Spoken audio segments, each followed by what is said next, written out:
Paula es periodista argentina que cubre para Clarín, corresponsal en Estados Unidos para Clarín. Paula Lugones, buenos días. Marco Fleming te saluda. Hola, ¿qué tal? Buenos días, Marcos. ¿Qué tal, Paula? Bueno, bien ahí que lo pudimos solucionar. ¿Cómo estás? Yo te quería preguntar, vos estás ahora en Estados Unidos, claramente, ¿no?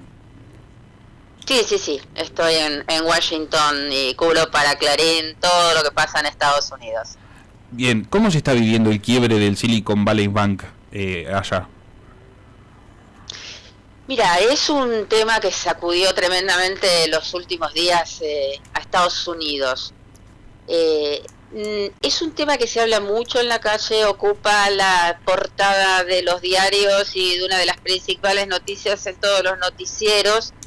En realidad es un tema bastante complejo de explicar y bastante específico, pero la realidad es que trajo muchos fantasmas de problemas del pasado. Claro. Lo que ha pasado es que cayó un banco el viernes, quebró un banco con sede en California que se llama el Silicon Valley Bank, que venía tambaleando en los últimos días y que el viernes quebró y provocó un tembladeral muy grande en todos los mercados.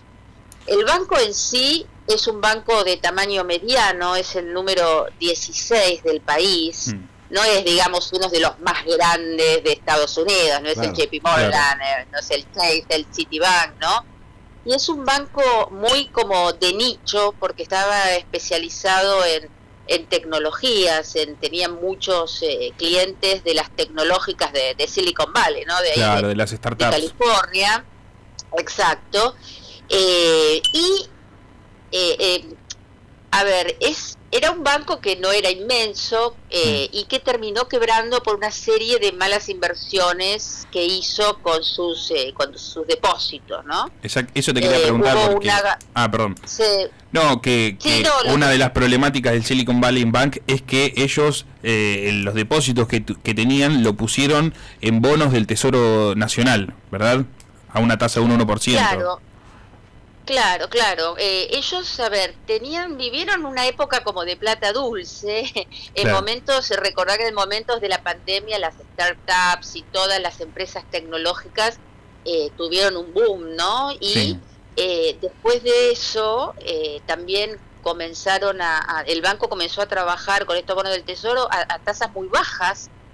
Porque después de la pandemia hubo tasa cero, entonces las tecnológicas tenían mucha plata y este banco creció pero masivamente en los últimos años con estos bonos del Tesoro. Pero bueno, las tasas de interés empezaron a subir, sobre todo este último año, y entonces la gente del banco ya no tenía estos bonos del Tesoro con un rendimiento tan importante, empezaron a tambalear, la gente empezó a darse cuenta, los clientes empezaron a darse cuenta de que las cosas no iban bien y empezaron a querer retirar sus depósitos del banco, ¿no? Claro, para hacer frente al funcionamiento normal de las empresas. Y cuando cuando todos tus clientes juntos quieren retirar del banco la plata al mismo momento, se produce un colapso porque la plata no la tiene. De hecho, retiraron 42 mil millones de dólares en un día, es mucho dinero para un banco de mediano plazo, y entonces el banco realmente ahí no pudo pagar. Y eso fue algo muy importante, no por el hecho en sí, que sí es importante por supuesto, pero sino que provocó todos los fantasmas de la crisis del 2018, ¿no? Comenzó con la caída del banco Lehman Brothers, que era mucho más grande que pero que se produjo un efecto contagio que complicó y golpeó y hizo colapsar todo el sistema financiero internacional.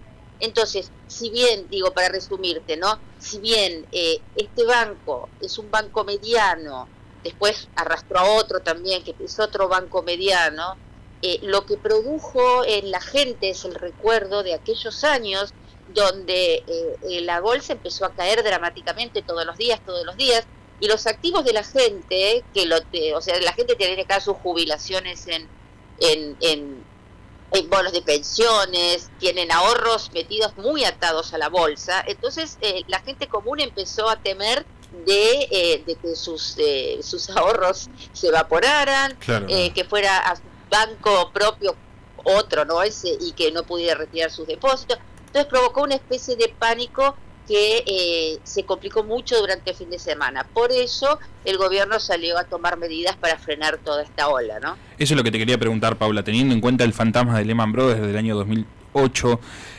¿cuál es el rol de Biden y del Estado? Si los van a salir a proteger, si les van a salir a dar dinero para que no quiebren, si van a proteger a los ahorristas, ¿cómo va esa situación? Bueno, a ver, tomaron medidas inmediatamente. El banco quebró el viernes y tuvieron todo el fin de semana para tratar de trabajar en una especie de rescate para que los mercados cuando abrieran el lunes no colapsaran, ¿no? Claro. Y eso provocaron un efecto mucho más complicado. En eso el gobierno de Biden actuó rápidamente.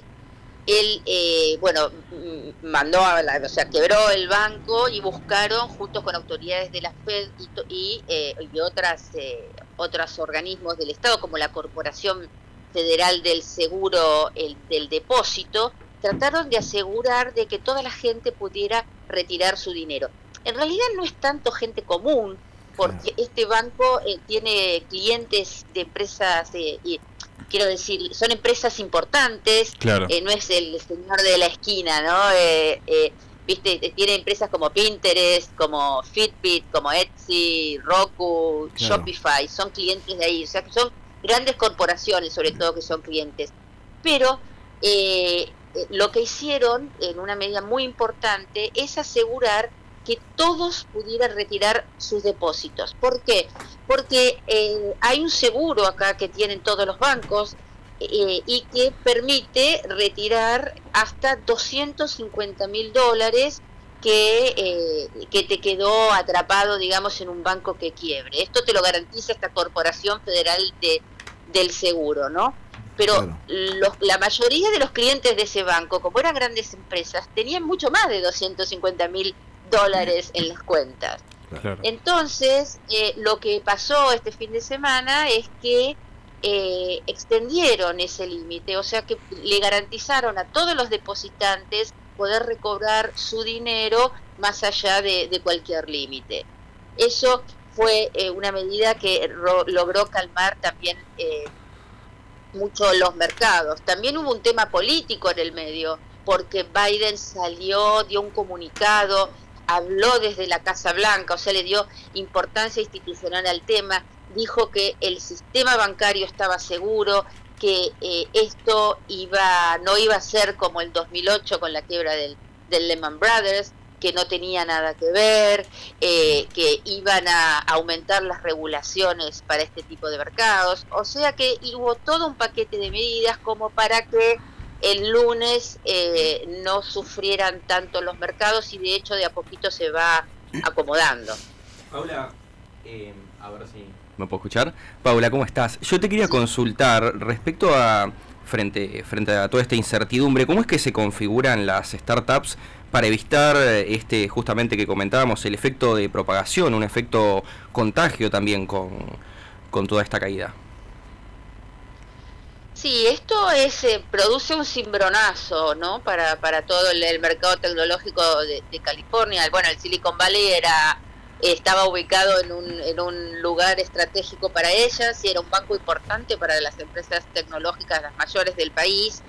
Y esto sin duda produce un cimbronazo, no solo porque a lo mejor vayan a perder sus depósitos, porque realmente no los van a perder, porque están garantizados. Claro. Lo que sucede es que en principio este es un banco especializado en este segmento, ¿no?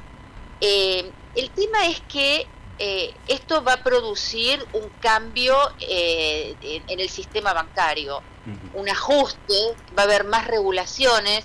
Vos sabés que después de la crisis de 2008, para que no se repitiera esta experiencia, el gobierno de Obama promovió en el Congreso una serie de regulaciones que había fuertes controles en todos los bancos grandes, los bancos medianos también, para que eran monitoreados por agencias especializadas para ver cómo iba su desempeño, ¿no? Como para que más o menos monitorearlos de que no cayeran y que estuvieran haciendo inversiones sanas, digamos. Esto va a producir, porque ya hay pedidos para esto, de que vuelvan a hacerse esas regulaciones, porque durante la época del presidente Donald Trump, que era un partidario de la no regulación, claro, muchas de esas regulaciones se levantaron. Entonces los bancos medianos, que antes eran regulados, ya no estaban controlados, solo comenzaron a controlar a los bancos más grandes. Entonces instituciones como el Silicon Valley Bank y otras donde las tecnológicas apostaron mucho, como también el Signature Bank, que es un banco también especializado en las criptomonedas, ya no estaban sujetas a regulaciones. Bueno, esto creo, la crisis de este fin de semana va a producir que ahora vuelvan ciertas regulaciones, y esto va a significar también que las tecnológicas ya no tengan a lo mejor tanta libertad o tantas facilidades para invertir en ciertos mercados, o como para ser financiadas tan fácilmente, ¿no? Porque, claro, por ejemplo, este banco otorgaba créditos muy blandos a startups, ¿no? A empresas tecnológicas que recién comenzaban y que de pronto no tenían un aval financiero o un aval detrás muy grande. Esto probablemente se vaya a frenar, esta ola de financiamiento fácil o barato para las compañías tecnológicas. Esto puede tener un impacto inmediato en el financiamiento y podría repercutir de alguna manera en la competitividad de la industria tecnológica, ¿no? Sí. ¿Qué tal, Paula? ¿Cómo vas? Te habla Valentín Cueto.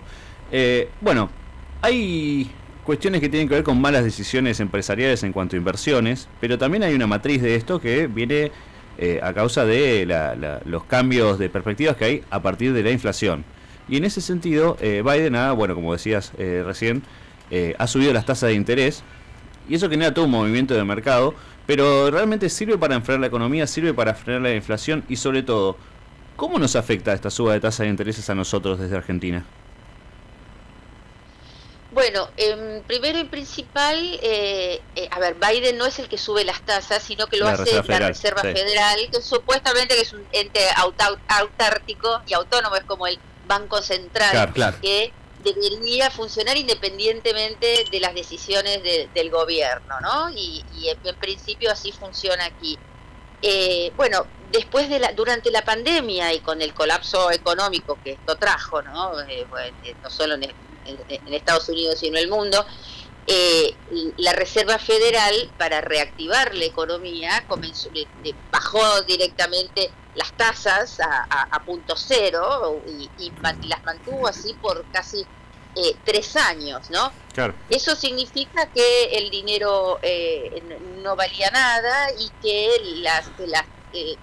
la gente acá en Estados Unidos, que todo compra crédito, a diferencia de la Argentina, ¿no? Fue una época de dinero muy sencillo, la gente se podía comprar casas, los créditos hipotecarios no costaban prácticamente nada, el auto, los muebles, la gente compraba muebles, compraba un montón de cosas porque las tasas realmente estaban muy, muy baratas. Eso produjo esa política, más la tremenda cantidad de dinero, millones y millones, que el gobierno inyectó a la economía, ¿no? Con paquetes de rescate, con subsidios a los comercios, con cheques a la gente para que pudiera sobrevivir la pandemia. Sí, un plan pseudo keynesiano. Claro, bueno, de una manera en ese sentido, ¿no? Como para inyectar dinero para reactivar la economía. Sí, también hubo mucha inversión en infraestructura pública, ¿no? Eso hizo que la economía se recalentara y que comenzara a haber inflación, algo que es muy inédito en este país, que está acostumbrado a más o menos un 2% de inflación anual, ¿no? A los argentinos se nos escapa un poco ese número de la cabeza, ¿no?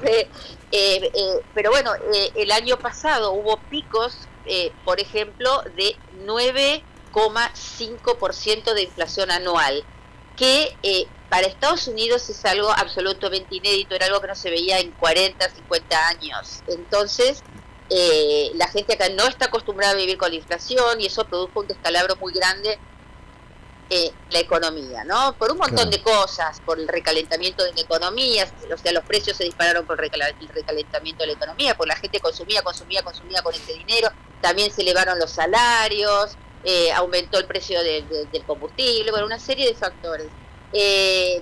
Entonces la Reserva Federal tomó la decisión para enfriar, para bajar la inflación, de comenzar a subir las tasas para que la gente comprara menos y para lograr de esa manera enfriar la economía. Llegó a subir la tasa a 3/4 punto por mes, algo que es mucho, y siempre trató de moverse la Reserva Federal con un puño y con un equilibrio muy delicado, ¿no? Entre subir mucho la tasa, pero enfriar demasiado la economía y que entonces Estados Unidos no crezca, o no subir demasiado como para que seguir aumentando el consumo y que la gente más o menos la inflación también se frenara, ¿no? O sea, estaba siempre esa manija entre la inflación y enfriar la economía, o sea, en ese sentido se mueve. Bueno, entonces decidió subir la tasa hasta que estas medidas tuvieron consecuencias. Si bien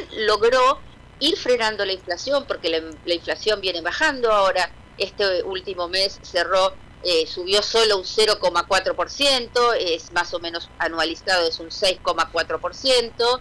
Vos pensás, por ejemplo, que en Estados Unidos ahora está a nivel de inflación de 6,4% en un año, cuando en Argentina eso más o menos es lo mensual, ¿no? Pero igual sigue siendo mucho para una economía que está prácticamente acostumbrada a no tener inflación. Paula, una pregunta te quería hacer. Este banco invirtió en letras del Tesoro, ¿no es cierto? Del Estado.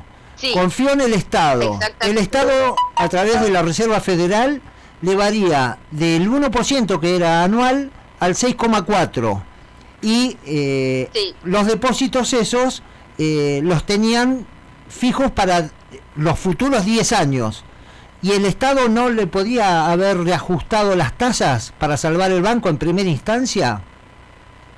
No, eso no se puede reajustar las tasas de manera individual. Claro. Las tasas se ajustan universalmente para que afecten a los bonos del Tesoro y a todo, ¿no? Claro. El tema es que este ajuste de tasas a nivel general, o sea, logró el cometido primario de ir controlando la inflación, pero de pronto trajo otras consecuencias impensadas, o al menos no previstas, como estas, ¿no? Claro. Como el rendimiento de los bonos del Tesoro, y que algunos bancos que son muy de nicho y que habían prestado el dinero muy barato a startups y que no tienen diversificada su cartera, y ellos invirtieron solo en bonos del Tesoro y no invirtieron en otros activos, cuando hubo una corrida colapsaron. Claro.